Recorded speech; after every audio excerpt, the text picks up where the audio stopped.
हाल ही के दिनों में HMPV वायरस यानी कि ह्यूमन मेटापेन्यूमो वायरस के मामलों में तेजी देखी जा रही है। ये वायरस मुख्य रूप से बच्चों और बुजुर्गों को प्रभावित करता है और इसके लक्षण आमतौर पर सांस संबंधी संक्रमण से जुड़े होते हैं। ऐसे में लोगों के मन में सवाल उठ रहा है कि क्या इस वायरस के कारण एक बार फिर लॉकडाउन की स्थिति बन सकती है। सिम्टम्स वही और लगातार बढ़ते केसेस से डर का माहौल है और सवाल भी कई हैं।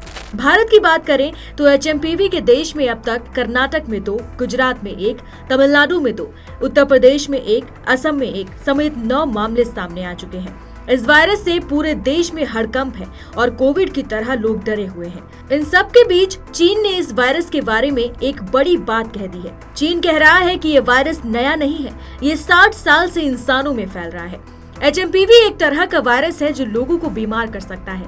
ये खासकर बच्चों को ज्यादा प्रभावित करता है। इस वायरस से जुकाम, बुखार और सांस लेने में तकलीफ जैसी समस्याएं हो सकती हैं। चीन का ये कहना इसलिए चौंकाने वाला है क्योंकि पहले ऐसा लग रहा था कि ये वायरस नया है, लेकिन चीन कह रहा है कि ये बहुत पहले से ही मौजूद है। हमें इस वायरस के बारे में इसलिए चिंतित होना चाहिए क्योंकि ये बच्चों को ज्यादा प्रभावित करता है। अगर ये वायरस तेजी से फैलता है तो इससे कई बच्चे बीमार पड़ सकते हैं।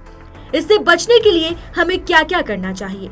हाथों को बार बार साबुन से धोएं, खांसते या छींकते समय मुंह और नाक को ढकें। आप या आपके बच्चे बीमार लग रहे हैं तो तुरंत डॉक्टर से संपर्क करें। इस वायरस के बारे में ताजा खबरें लेते रहें। इस वायरस को कैसे पहचानें?